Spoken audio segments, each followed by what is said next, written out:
વિધાનસભાના ઉપાધ્યક્ષની યોજાશે ચૂંટણી। ભાજપ તરફથી પૂર્ણેશ મોદી અને કોંગ્રેસ તરફથી શૈલેષ પરમાર વચ્ચે જંગ। ભાજપે ઉપાધ્યક્ષ પદે પૂર્ણેશ મોદીને મેદાને ઉતાર્યા। પૂર્ણેશ મોદી ઉપાધ્યક્ષ પદ માટે નોંધાવી ઉમેદવારી। કોંગ્રેસ તરફથી શૈલેષ પરમાર મેદાનમાં છે। 16મીએ થશે વિધાનસભાના ઉપાધ્યક્ષ માટેની ચૂંટણી। કોંગ્રેસે આક્ષેપ કર્યો છે કે સંવિધાનની પ્રણાલી છે કે સત્તા પક્ષને અધ્યક્ષ પદ મળે અને વિપક્ષને ઉપાધ્યક્ષ પદ મળે છે। ગુજરાતમાં વિપક્ષને ઉપાધ્યક્ષ પદ મળવું જોઈએ, પરંતુ ભાજપે આ પ્રણાલી તોડી છે અને અધ્યક્ષ તથા ઉપાધ્યક્ષ બંને પદ પોતાની પાસે રાખ્યા છે। ભલે સંખ્યાબળ ન હોય, પરંતુ આ પદ મળે એટલા માટે કોંગ્રેસ ઉમેદવાર ઉતાર્યા છે।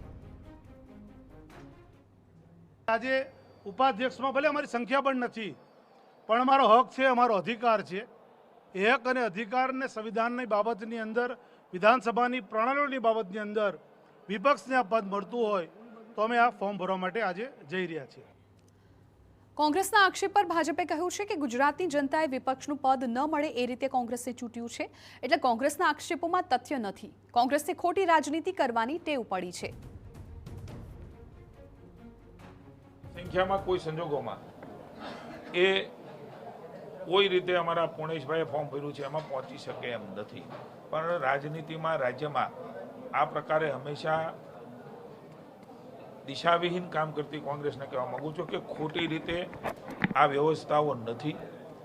એ વ્યવસ્થાઓ બંધારણીય વ્યવસ્થાઓ છે, સંસદીય વ્યવસ્થાઓ છે, અને અનુરૂપ ભારતીય જનતા પાર્ટી એ કામ કરી રહી છે। અને સમાચારમાં હવે વાત